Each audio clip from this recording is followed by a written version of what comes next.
លោកអឹងស៊ីខៅគម្រោងមហាវិថីឈុនគង់នឹងត្រូវចំណាយថវិកា$22 លាននៅក្នុងតំបន់អភិវឌ្ឍទីក្រុងរណប ING City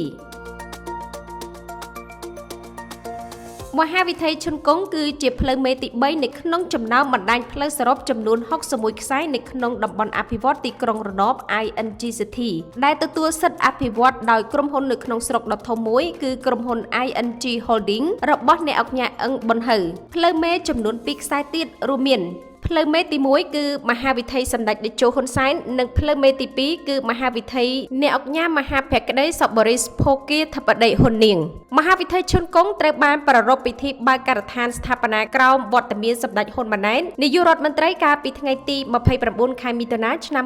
2023កន្លងទៅមហាវិថីមួយខ្សែនេះស្ថិតនៅចំកណ្ដាលទទឹងនៃតំបន់អភិវឌ្ឍទីក្រុងរណប ING City តភ្ជាប់ពីផ្លូវជាតិលេខ2នៅក្នុងសង្កាត់ចាក់អង្រែក្រោមឆ្ពោះទៅកាន់ផ្លូវជើងឯកផ្លូវលេខ217មានប្រវែង4000ម៉ែត្រគិតត្រឹមព្រំប្រទល់នៃតំបន់អភិវឌ្ឍនិងមានលំហផ្លូវប្រវែង50ម៉ែត្រក្នុងនោះទំហំ20ម៉ែត្រជាតួផ្លូវសម្រាប់យានជំនិះនិងចិញ្ចើមផ្លូវទំហំ15ម៉ែត្រសងខាង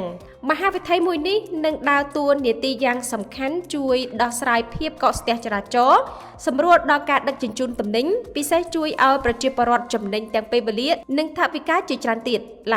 លោកអឹងស៊ីខៅអគ្គនាយកក្រុមហ៊ុន ING Holding បានឲ្យដឹងថាគម្រោងការស្ថាបនាមហាវិថីឈុនគង់នឹងត្រូវចំណាយថវិកាសរុបជិត$22 លានអាមេរិកនិងបានប្រើប្រាស់ដីសរុបប្រមាណ20ហិកតាដោយក្នុងនោះបានប្រើប្រាស់ដីកម្មសិទ្ធិរបស់ក្រុមហ៊ុន ING Holding ទំហំសរុបប្រមាណ15ហិកតាលោកបានបញ្ជាក់ថាក្រុមហ៊ុនបានយកចិត្តទុកដាក់ខ្លាំងលើគុណភាពផ្លូវស្របតាមបទដ្ឋានរបស់ក្រសួងសាធារណការនិងដឹកជញ្ជូនក្នុងគោលបំណងនៃការប្រើប្រាស់បានយូរអង្វែងរាប់បញ្ចូលទាំងការចាក់បំពេញដីលើកជាតួផ្លូវដោយបានប្រើប្រាស់មាត្រដីសរុប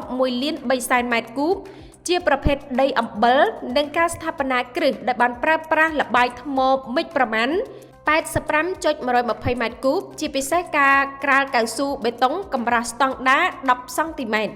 លោកបន្ថែមថាគិតមកដល់បច្ចុប្បន្ននេះក្រុមហ៊ុនបានបញ្ចប់ទាំងស្រុងលើការចាក់បំពេញដីលើកជាតួមហាវិថី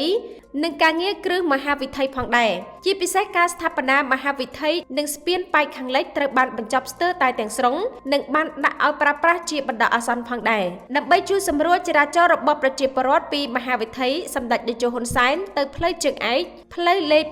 217លោកអឹងស៊ីខៅបានលើកឡើងដោយសតិធិនិយមថាតំបន់អភិវឌ្ឍទីក្រុងរណប ING City ស្ថិតនៅភាគខាងត្បូងរាជធានីភ្នំពេញជាតំបន់ដែលកំពុងមានការអភិវឌ្ឍខ្លាំង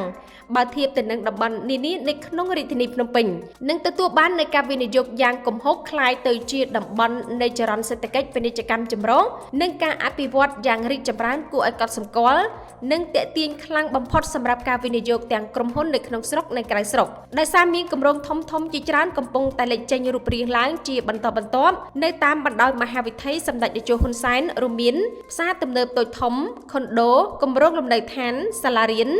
និងអគារពាណិជ្ជកម្មជាច្រើនជាពិសេសគឺគម្រោងអាកាសយានដ្ឋានអន្តរជាតិតេជោលំដាប់ថ្នាក់ 4S ដែលនឹងទាក់ទាញអ្នកវិនិយោគកាន់តែខ្លាំង